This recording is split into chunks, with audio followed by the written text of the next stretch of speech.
L'idée avait été de faire une pièce de théâtre sur Auschwitz, sur Auschwitz et sur tous les autres camps de concentration, sur ce que les victimes ont ressenti, avec l'idée de ne pas justement refaire quelque chose que les élèves connaissent déjà, essayer d'un peu de, entre guillemets, vulgariser les faits. L'idée était vraiment de faire quelque chose où tout le monde pouvait être réceptif. On a recueilli différents textes de témoignages et des textes qui ont été écrits et on en a fait une pièce de théâtre.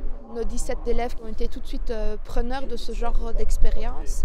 Et quand on voit ici leur réaction, on est encore loin de ce qu'on va voir à Auschwitz. On se rend compte qu'ils sont fort réceptifs, fort respectueux et que ça va être très enrichissant et pour eux et pour nous. Et ça fait plaisir de voir que des jeunes arrivent encore à être comme ça et qu'eux vont faire bouger les choses plus tard grâce à ça parce que ce sont quand même les adultes de demain. 6 mois, enfin, c'était le but, 6 mois, mais il n'a pas tenu 6 mois.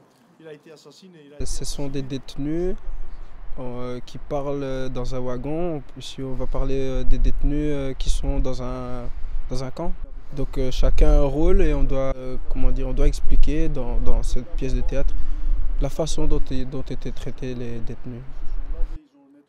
D'un côté, c'était pas choquant parce qu'on connaissait un peu l'histoire et tout ça, mais le côté choquant de l'histoire, c'est que ça se passe encore aujourd'hui. Il y a dans le monde où il y a des trucs comme ça où ça se passe toujours. Et c'était choquant de se dire que eux, ils ont vécu ça et qu'on a la chance de vivre dans un monde plus ou moins normal et se dire à côté qu'en Irak et tout ça, ça se passe toujours.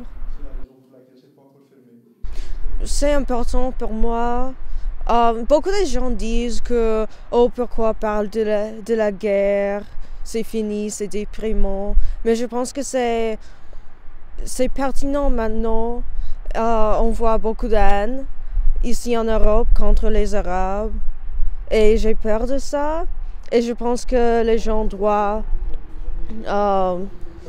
réfléchir sur notre passé. Ça, c'est en partie de notre passé.